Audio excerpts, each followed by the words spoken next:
कैसे हो बच्चों। आज मैं आपको एक नया अध्याय शुरू करने जा रही हूँ जिसका नाम है इस्लाम एवं सल्तनत कालीन भारत। तो इसमें सबसे पहले इस्लाम का उदय कब हुआ इसके बारे में आपको मैं जानकारी दूंगी, मगर इससे पहले कि मैं आपको इसके बारे में बताऊं, मैं आपको इस्लाम धर्म क्या है उसके बारे में कुछ बता दूं। इस्लाम एक ईश्वरवादी धर्म है जो अल्लाह की तरफ से अंतिम रसूल और नबी मोहम्मद द्वारा इंसानों तक पहुंचाई गई अंतिम ईश्वरीय किताब कुरान की शिक्षा पर स्थापित है। इस्लाम शब्द का अर्थ है अल्लाह को समर्पण।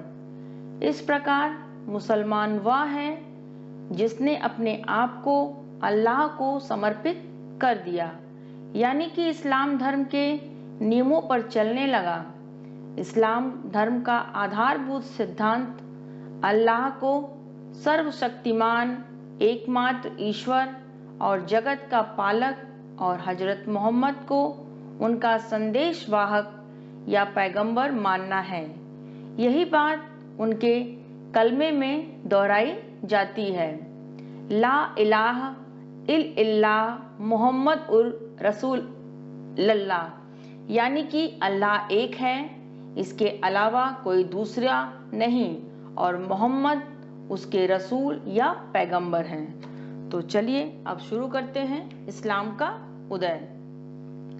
इस्लाम धर्म का उदय 7वीं सदी में अरब प्रायद्वीप में हुआ। इसके अंतिम पैगंबर मुहम्मद सल्लल्लाहु अलैहि वसल्लम का जन्म 570 ईस्वी में हिजरी संवत से 53 वर्ष पूर्व मक्का में हुआ था। लगभग 613 ईस्वी के आसपास मुहम्मद ने लोगों को अपने ज्ञान का उपदेश देना आरंभ किया था। यहीं से इस्लाम का आरंभ माना जाता है।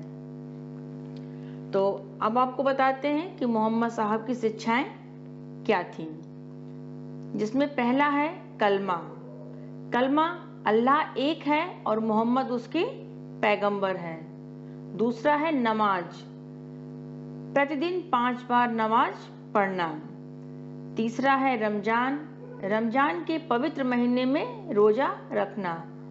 चौथा है जकात, अपनी उपार्जित आय का 2.5% गरीबों को सहायतार्थ देना। और 5वां पॉइंट है हज, पूरे जीवन में एक बार मक्का की तीर्थ यात्रा करना।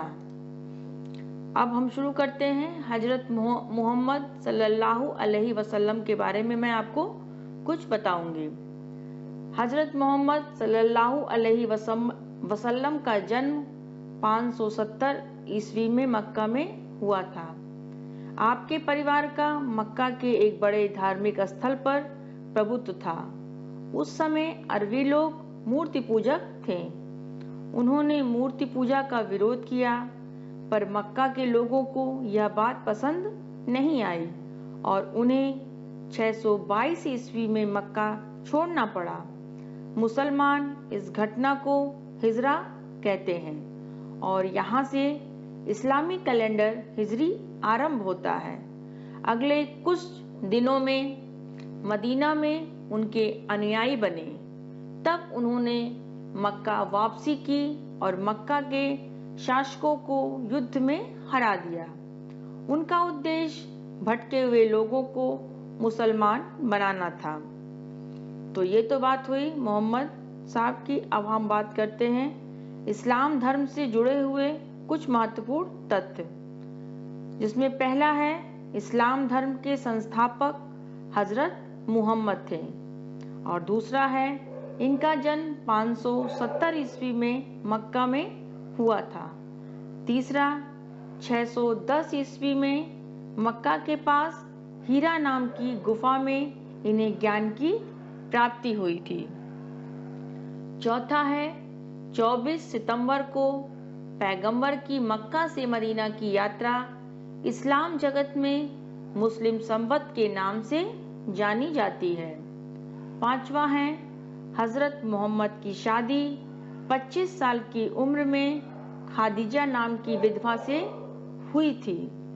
छठा है, हजरत मोहम्मद की बेटी का नाम फातिमा और दामाद का नाम अली हुसैन था। सातवां है, देवदूत गैब्रियल ने पैगंबर मोहम्मद को कुरान अरबी भाषा में संप्रेषित की। आठवां है, कुरान इस्लाम धर्म का पवित्र ग्रंथ है। नौवां है, पैगंबर मोहम्मद ने कुरान की शिक्षाओं का उपदेश दिया। 10वां है, हजरत मोहम्मद की मृत्यु 8 जून 632 ईस्वी को हुई। इन्हें मदीना में दफनाया गया। 11वां है, हजरत मोहम्मद की मृत्यु के बाद इस्लाम शिया और सुन्नी 2 पंथों में बंट गया। 12वां है, सुन्नी उन्हें कहते हैं जो सुन्ना में विश्वास रखते हैं। सुन्ना हजरत मोहम्मद के कथनों और कार्यों का विवरण है। 13वां है, शिया अली की शिक्षाओं में विश्वास रखते हैं और उन्हें हजरत मोहम्मद का उत्तराधिकारी मानते हैं। अली हजरत मोहम्मद के दामाद थे। 14वां है, अली की 661 ईस्वी में हत्या कर दी गई थी। अली के बेटे हुसैन की हत्या 680 में करबला में की गई थी। इन हत्याओं ने शिया को निश्चित मत का रूप दे दिया। 15वां है, हजरत मोहम्मद के उत्तराधिकारी खलीफा कहलाए। 16वां है, इस्लाम जगत में खलीफा का पद 1924 ईस्वी तक रहा। 17वां है, 1924 ईस्वी में तुर्की के शासक मुस्तफा कमाल पाशा ने इसे खत्म कर दिया। 18वां है, इब्न इशाक ने सबसे पहले हजरत मोहम्मद का जीवन चरित्र लिखा था। 19वां है, हजरत मोहम्मद के जन्मदिन को ईद ए मिलाद उन नबी के नाम से मनाया जाता है। हाँ तो बच्चों, आपको ये लेक्चर समझ में आ गया होगा। अब इसके आगे अगले लेक्चर में आपसे मुलाकात होगी।